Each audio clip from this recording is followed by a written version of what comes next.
Muito bem, estamos de volta aqui no nosso Depois do Café, né? E agora estamos recebendo aqui figura muito importante dentro do cenário docente, cultural, né, social de Montes Claros, que é o professor Anelito Oliveira, a quem eu tenho o prazer de entrevistar 15 anos depois de tê-lo entrevistado pela primeira vez, e o prazer continua o mesmo. Professor Anelito Oliveira, muito bom dia para o senhor, muito obrigado pela presença do senhor aqui no nosso Depois do Café, professor. Bom dia, Narlan. É um prazer enorme estar aqui.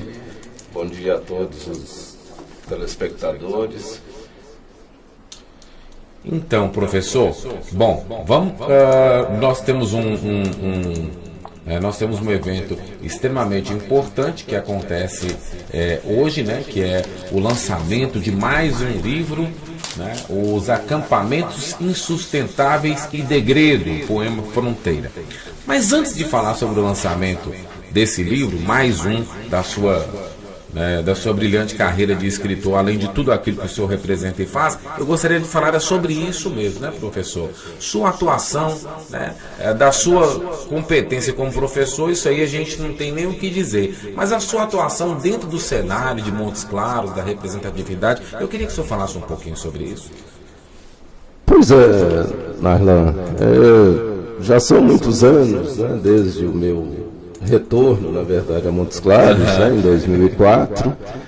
Eu morei na cidade no final dos anos 1980 e foram 4 anos, né, e depois eu me mudei, né, para Belo Horizonte, depois segui para São Paulo, enfim, numa trajetória aí, de estudos, trabalho, né? Enfim, né, a minha carreira acabou me levando para lugares, né, os mais diferentes, né, depois uma temporada no exterior, enfim, e aí em 2004, né, eu retornei e sempre com um entusiasmo muito grande, não é, no sentido de contribuir com a cidade dentro dos meus campos de atuação, seja como professor, não é? Ou também, não é, como empresário, né, com algumas iniciativas no âmbito da educação, no âmbito da cultura e das mídias, e também no terceiro setor, não é? Com a construção da ONG Instituto de Desenvolvimento Humano da GOBER. Então, são muitas atividades. Logo que eu cheguei, né, no ano de 2005, eu integrei a equipe do então prefeito Atos Avelino e fiquei encarregado de construir o projeto de comemoração continuada dos 150 anos de Montes Claros. Fizemos ali um grande arrastão da cidadania, como eu dizia, não é? E, enfim, e fiquei ao longo de todos esses anos, então, ligado à Unimontes, à graduação, à pós-graduação, também a algumas faculdades privadas, a Santo Agostinho, a FUNORTE, enfim, né, com essa atividade sempre múltipla, né, mas com interesse sempre de contribuir mesmo para o desenvolvimento social e humano, especialmente o desenvolvimento humano da nossa Montes Claros. Professor Anelito Oliveira, Haroldo Pereira costuma dizer que o senhor não para, né? Ele fala bem que o senhor não para, que o senhor está sempre em efervescência, né? E aí, a gente vê isso e aproveita para perguntar ao senhor o seguinte: vamos falar um pouco aqui nas questões sociais e aproveitar um pouco de toda essa sua experiência, o seu conhecimento. Em relação, professor, às questões sociais, às questões raciais, as questões de tolerância, principalmente, desde o seu retorno, né, para Montes Claros, desde o seu retorno para o país, o senhor entende que houve um progresso na aceitação das classes? O senhor entende que até quando, né, a sociedade brasileira progrediu ou regrediu no que diz respeito à tolerância?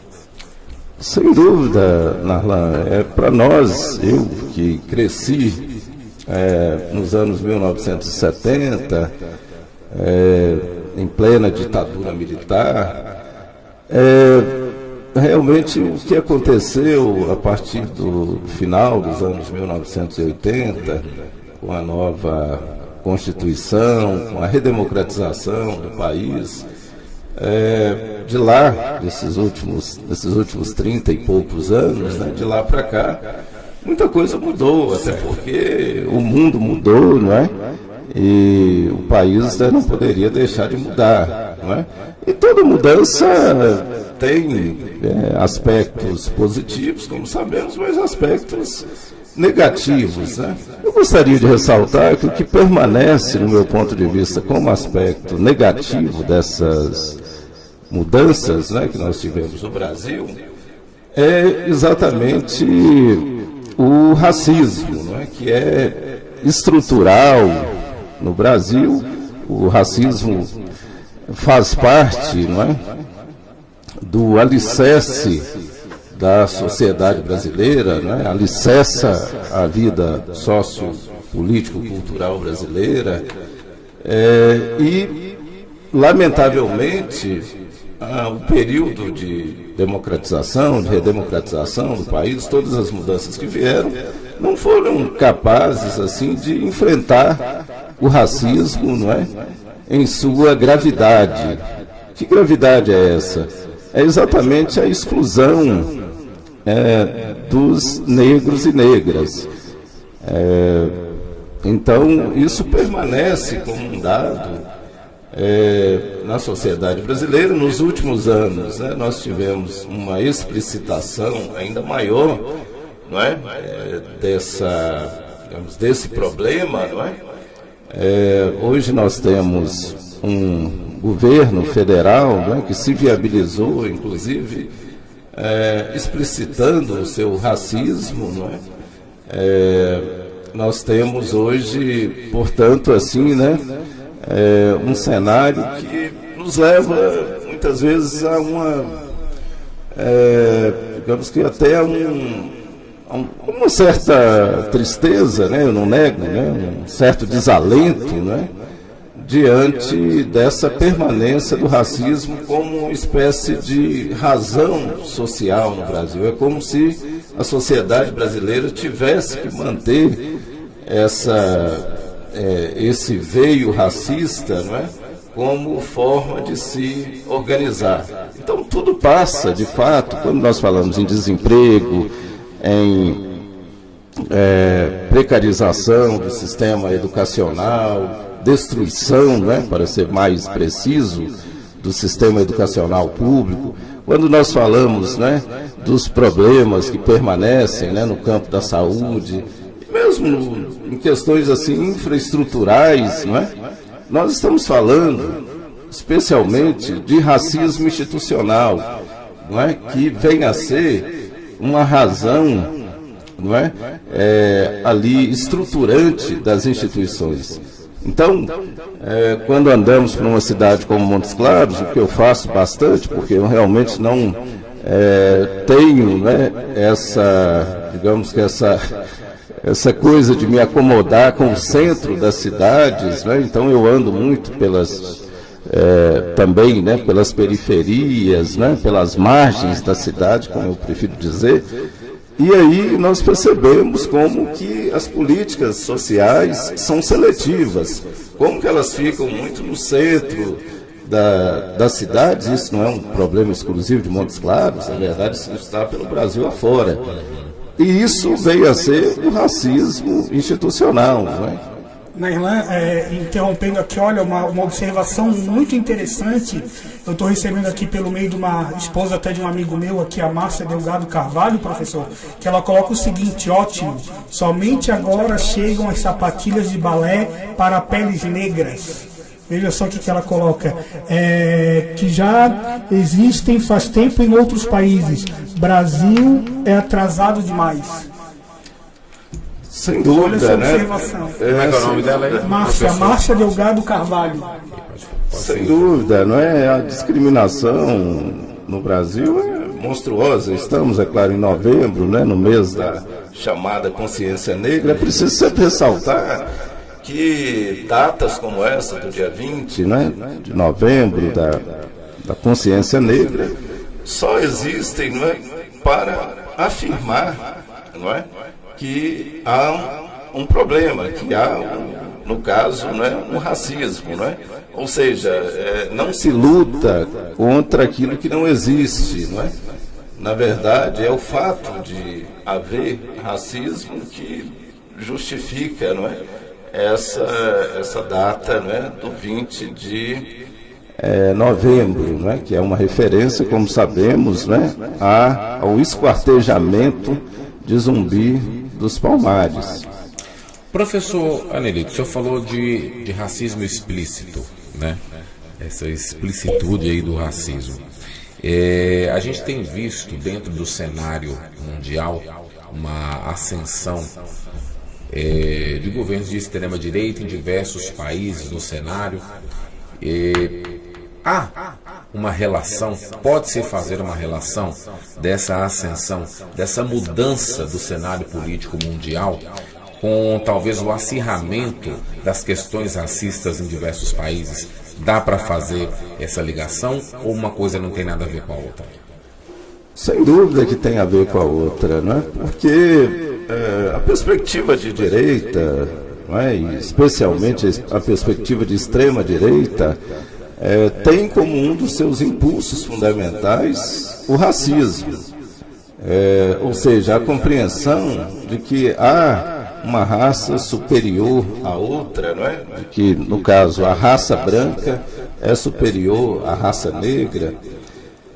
Faz parte, o racismo faz parte exatamente de uma dinâmica da dominação. Quando nós falamos de racismo, muita gente pensa que é vitimismo, não é? Que nós estamos querendo, enquanto negros e negras, cafuné, para ser bem brasileiro, não é?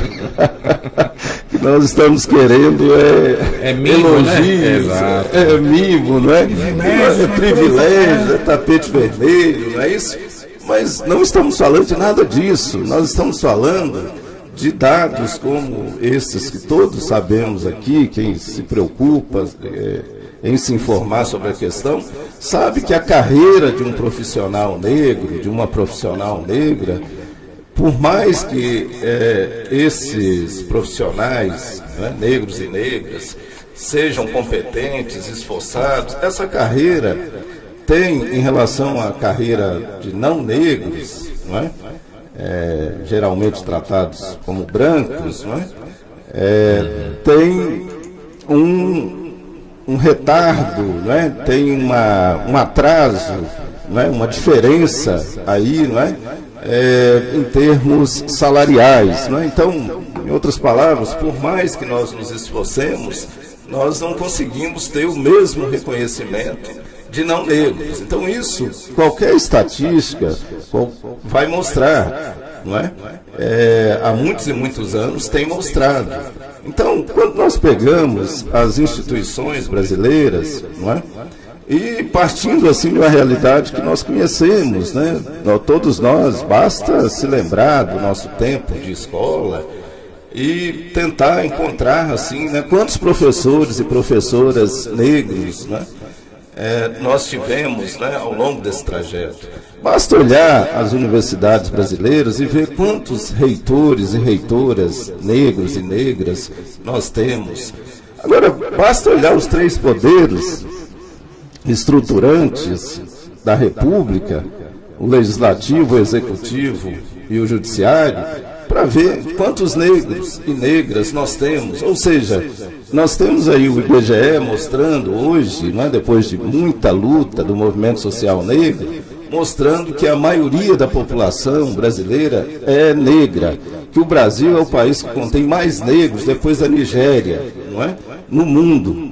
Então, nós não construímos no passado, não, nós construímos no presente o país, os estados, né, os entes federativos, as cidades, nós é que construímos, não é?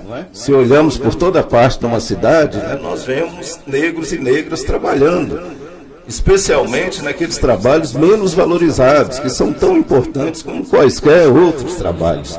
Nós os encontramos, né, como pedreiros, serventes de pedreiros, motoristas, guardas de prédio, de casas, enfim, domésticas, quer dizer, profissões altamente dignas.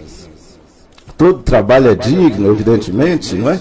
E não se justifica, portanto, não é, que os menores salários sejam praticados exatamente, não é,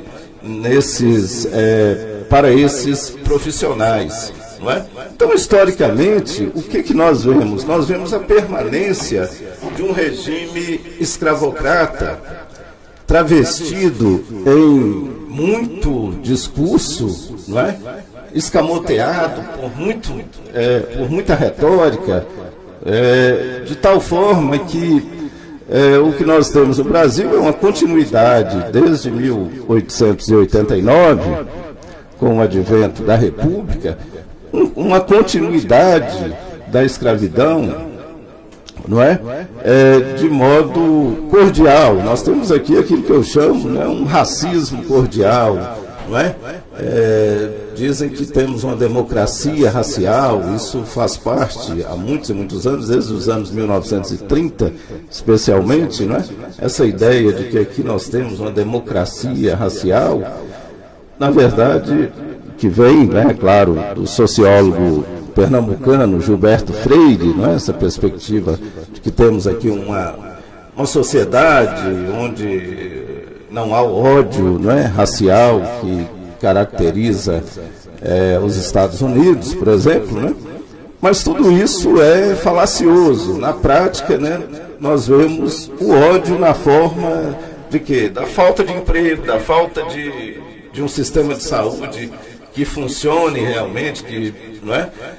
Na falta de infraestrutura, não é? Eu cito o caso, por exemplo, do bairro Novo Horizonte, né, que fica ali na região do Village, estive lá outro dia, não é? Bem de frente ali ao Instituto Federal, não é? Então, enquanto se fala de asfalto por toda a cidade, 45 quilômetros de asfalto já, não é? Quando nós chegamos lá, vemos que não tem asfalto, né? Tem muito buraco, tem onde seria uma praça, né? Está ali, né? Um terreno baldio, né? Ou seja, e andando por outros lugares, aqui mesmo, né? Nessa região do Major Prados, nós vemos tantas ruas que não foram asfaltadas, o Mocão, né? Para mencionar o futebol, que é fundamentalmente negro, evidentemente. Agora é muito interessante, professor, desculpa até interrompendo o senhor falando, entrando até nessa questão do futebol. Certo. Agora, recentemente, até questão de umas 2 ou 3 semanas atrás, se fez um auê danado, pauta em vários programas de TV, porque se encontraram 2 treinadores negros na Série A, um que era o Marcão do Fluminense, o outro com o Luxemburgo, como se fosse uma coisa de outro mundo, como se fossem 2 ETs. No meio do mundo do futebol, olha, 2 treinadores negros no futebol. Exato, muita gente tem essa coisa de citar, não, mas não tem racismo, veja Maju Coutinho, não é? Veja Pelé, veja não sei quem, alguém famoso. Na verdade, trata-se da exceção que confirma a regra. Ou então, professor, até o senhor falando, voltando ali, que o senhor falando da questão política do governo, fulano, não, eu não sou racista, veja só, o meu melhor amigo é um negro. Exatamente. Não foi isso que se colocou? Como que eu sou racista? Não, eu não sou, o meu melhor amigo é um negro. Exato, né? Então é terrível, né, ter que conviver com isso, né? Nós não precisamos do racismo nem no Brasil, nem em nenhum lugar do mundo. E o que nós precisamos é de equacionar, digamos, né, a sociedade de forma justa, não é? Construir uma sociedade pautada pela justiça social, não é? De forma a garantir a todos oportunidade de progressão na vida, de desenvolvimento em todas as suas dimensões, né? Na vida. Então, eu falo muito da questão racial, sempre faço questão de pontuar que não sou racista, evidentemente, não é? Então, isso tem virado, né, ao longo dos anos uma preocupação. Nos últimos anos eu tenho me preocupado com isso, né? De dizer, não, eu não sou racista, claro que não. Sou contra todas as formas de discriminação, né? Combato o racismo exatamente porque ao longo da minha trajetória, não é, eu tenho sido, não é, lamentavelmente vitimado pelo racismo, né? Os impactos que eu tive e tenho na minha vida profissional estão fundamentalmente relacionados ao racismo, né? Então seria inconsistência demais da minha formação se eu não